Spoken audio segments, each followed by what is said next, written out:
হায় রে প্রবাস, আমাদের সন্দীপের সন্তান সাতজন রে যোদ্ধা পারিবারিক সুখের শান্তির জন্য প্রবাসের মাটিতে পা রাখছিল। ওমান প্রবাসের মাটিতে আজকে সেই 7 জন যোদ্ধা আমাদের সন্দীপের ভাই কফিনের মধ্যে কার্গো বিমানে করে দেশে ফিরছেন মরদেহগুলো। এটাই দুনিয়া, এটাই বাস্তবতা। পরিশেষে আল্লাহ যেন তাদের কবরকে জান্নাতবাসী করে আমরা সবাই দোয়া করি। জানি না আল্লাহ কার মত কোনখানে রাখছে, এটা সবই আল্লাহর লীলা খেলা। আসলে আমরা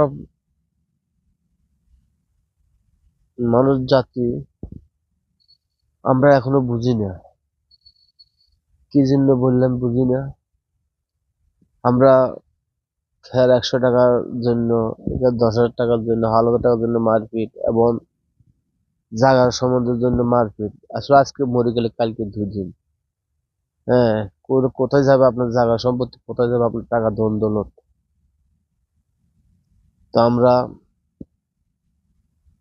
সর্বশেষ আমরা এটা থেকে শিক্ষা নিয়ে আমরা যারা প্রবাসে আছি, আমরা যেন সতর্কভাবে চলাফেরা করি এবং যারা প্রবাসের মাটিতে গাড়ি চালান, ড্রাইভ করেন, আমি একজন ড্রাইভার,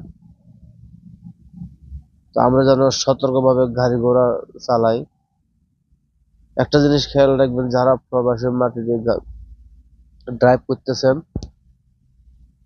কে কার আগে যাবেন, কারে কে ওভারটেক করবেন, এটা না করে আপনার কন্ট্রোলে রাখি আপনি গাড়িটা চালাবেন।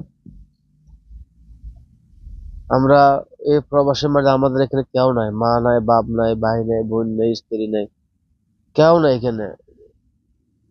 তো আমরা যাদের জন্য সুখের